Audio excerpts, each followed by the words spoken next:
This is the land of Ecuador, and it is good land. 1,000 years before America was known to the world, the Andean peoples worshipped it, and in spirit they still do, for all that they have comes from the land.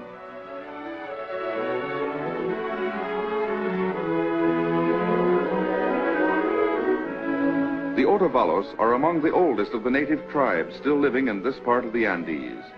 They were making pottery and textiles and bargaining in this marketplace long before the Incas came to Ecuador. They were planting fields of corn and a strange vegetable known as the potato. And they were a handsome people and proud, for their strength was in the soil, and they paid tribute to nobody.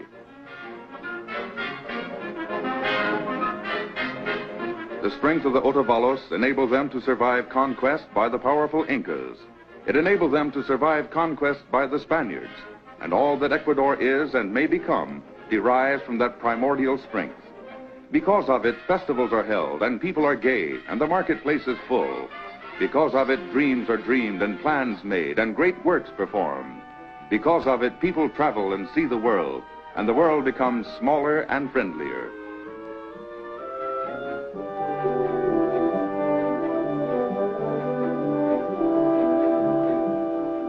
The Spaniards came to Ecuador seeking gold, and gold they found, tons of it. With it, on the smoldering ruins of an Indian city, they built Quito.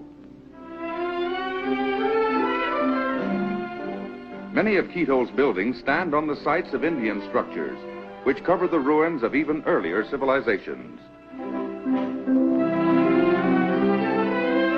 There are nearly 60 churches in Quito.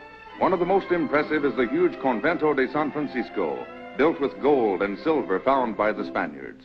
The convento's interior is profusely papered and ornamented with gold. Its main altar is of solid silver. Imagine the brilliance when lighted by thousands of candles.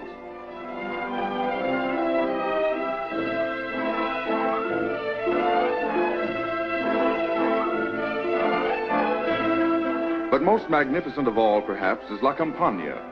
Its elaborate carvings and escutcheons make it the finest remaining example of Spanish Baroque architecture, and its interior is even more richly decorated than the Convento de San Francisco. Its main altar is of solid gold, and its tabernacle is a mass of diamonds, emeralds, and rubies.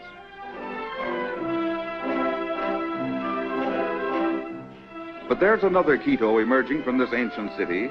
Buildings and techniques better adapted to modern life are resulting from a fuller understanding and use of the nation's resources. And this flowering of progress takes many forms. Thousands of people living in the cities now have more leisure for sports and other kinds of recreation. The ponies are at their best on this track above the clouds, and so are the spectators.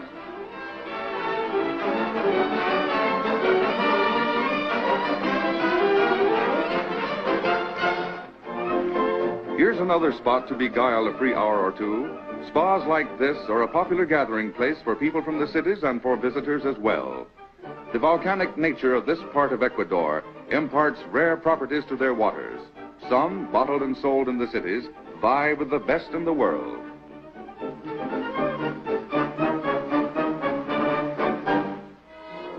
Did you know that the exact geodetic center of the Earth is in Ecuador?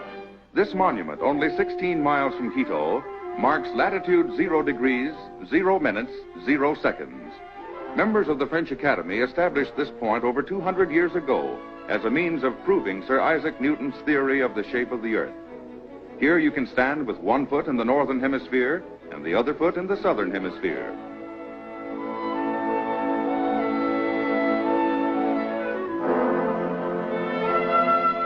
In many respects, the Andean region is Ecuador's oldest.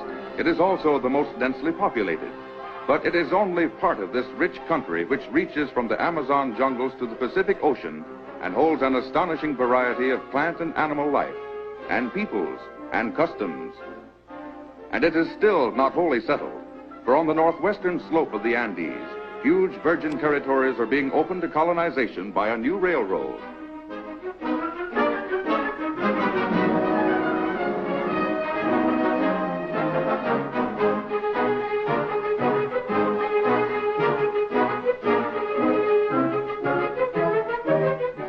The extreme ruggedness of much of this route has made it impossible to bring in heavy machinery.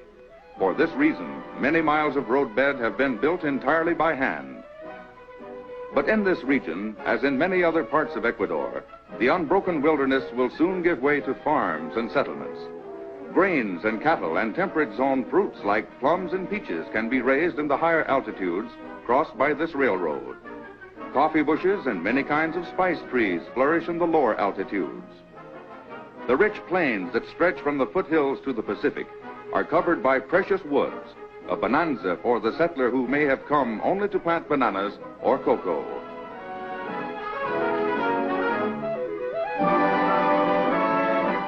Here's a man who came close to losing his life while these pictures were being filmed. Below him is a deep, rocky ravine, and a cable system is being used to bring materials to the other side of it. Yes, it could have been serious. A new port on the Pacific is being developed at the western terminal of this railroad, and it's about 300 miles closer to the Panama Canal than Guayaquil, Ecuador's main seaport. When the railroad is finished, and it's about finished now, Quito and the other Andean cities will have a new outlet to the sea and a new area for development. If you want to pioneer and have some development capital, Ecuador's government will sell you up to 200 acres at a very low price.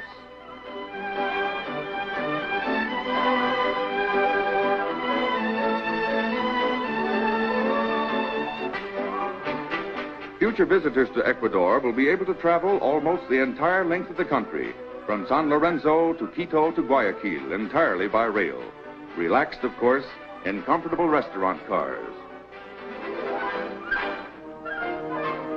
Ecuador is becoming industrialized, and when more of her virgin lands come under cultivation, there will be more cotton for her textile mills. At the present time, although she has plenty of good land, Ecuador has to import much of her cotton and some manufactured cloth besides. Actually, she needs more textile mills and more people who know how to plant and process cotton.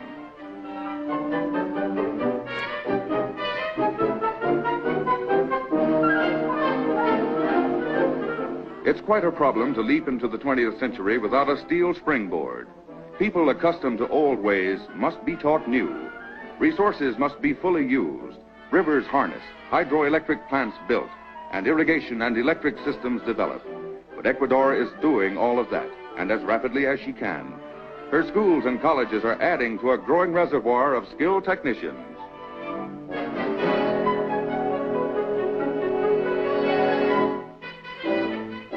Oil is extracted from the cottonseed at mills like this one in the town of Manta on the Pacific coast. It's a region that favors the growing of cotton. The cotton here is being dried in the sun prior to shipment to the spinning mills. The oil from the seed is utilized by food and chemical companies.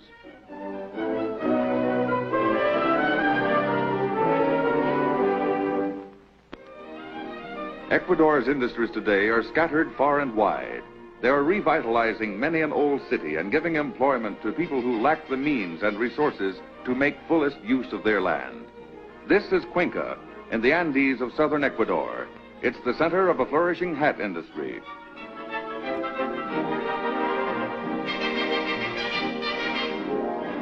Most of the weaving is done by women to supplement the incomes of their husbands in trade, agriculture, and other occupations. Many are descended from peoples who lived here in pre-Inca times. They're quite different from the Otavalos who farmed the hillsides north of Quito.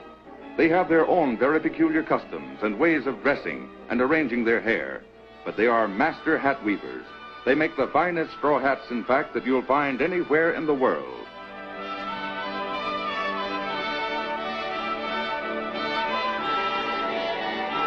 When the Spaniards reached Ecuador, tradition has it, they found the Indians wearing a cloth so finely woven, so rich in texture, and so brilliant in concept that they considered it more valuable than gold. It was woven from fibers peculiar to Ecuador. From this ancient art, they say, came the present-day skills, handed down from father to son and from mother to daughter.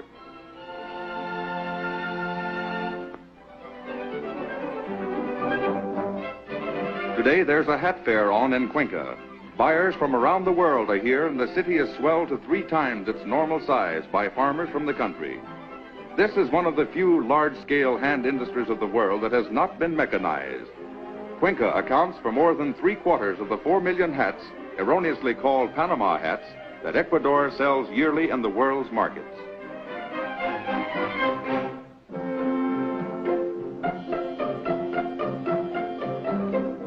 How did the term Panama hat come about? It started with Ferdinand de Lesseps, builder of the Panama Canal.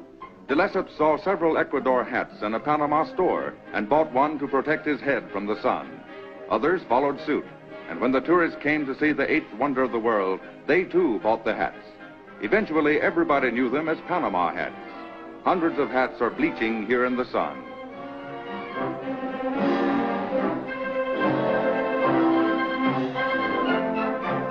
And here's another paradox. The Ecuador hat did not originate in Cuenca, but on the Pacific coast near the towns of Monte Cristi and Hippy Happy. Even the straw from which the hats are made is brought from the coast.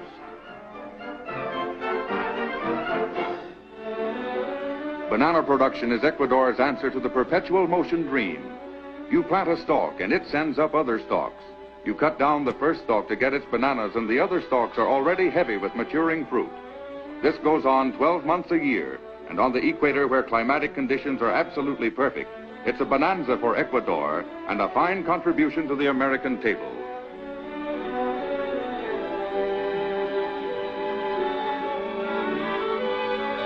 Ecuador, not much larger than Colorado, is the world's largest exporter of bananas. And here's a banana blossom, the cause of it all. The millions of dollars yearly that Ecuador gets from her sales of bananas to the United States and other countries are a big factor in her nationwide modernization program. They're helping build the railroad we saw a while back. They're building more schools, highways, hospitals. It's an astonishing fact, too, that only a small percentage of the good land available for bananas is now being cultivated.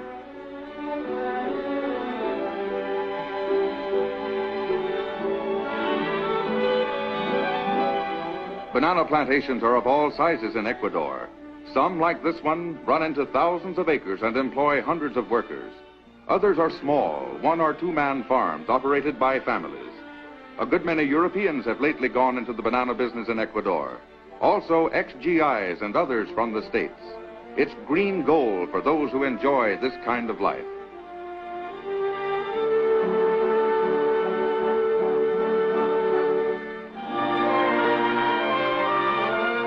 Nearly 2 million stems of bananas a year are produced on this plantation. It has its own dock where fruit is received for shipment to the seacoast. But all rivers leading down to Guayaquil, the center of Ecuador's exports, are carriers of bananas. They go down not only in barges, but in dugout canoes and on huge rafts of balsa wood. Anybody who has bananas to sell can sell them in Guayaquil, where ships from all over the world gather to collect them.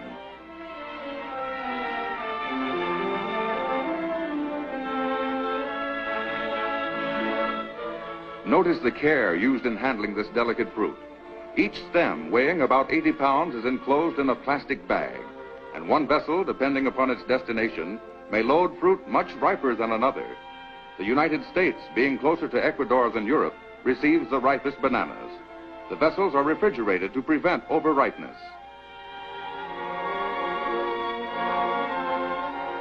All the exotic products of Ecuador, jungle fruits and spices, cocoa, crude rubber, emeralds and quinine flow through the city of Guayaquil. Here too, Simon Bolivar, liberator of South America, met General San Martin. The final destruction of the Spanish army in America soon followed.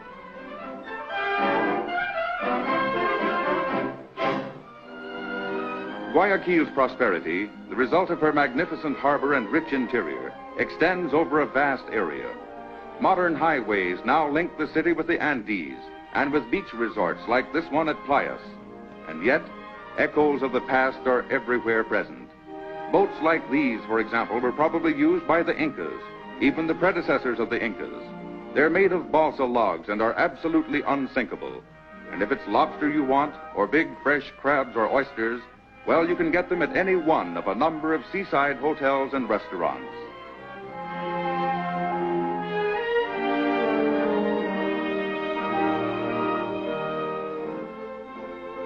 It's only an hour or so by plane from the coast to the Andes, and there's Mount Cotopaxi, the highest volcano in the world.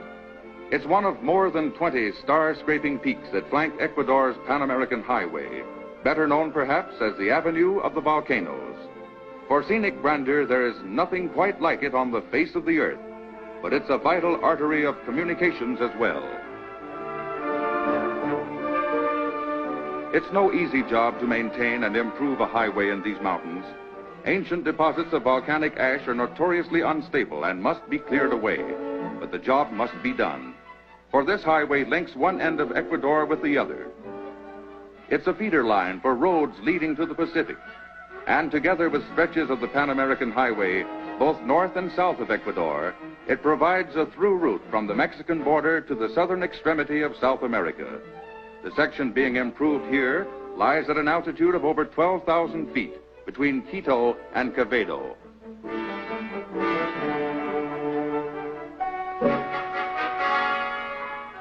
Ecuador is spending $35 million for new and improved roads.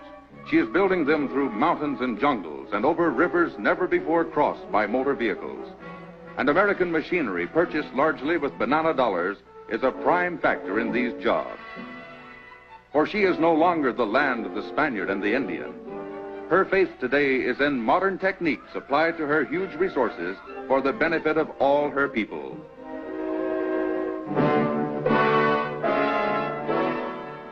Here, for those with skills and know-how, is a land of opportunity, a land waiting as the West once waited for men of vision and courage and the ability to make their dreams come true. Here is a new frontier, a land blessed with eternal spring on the Earth's equator.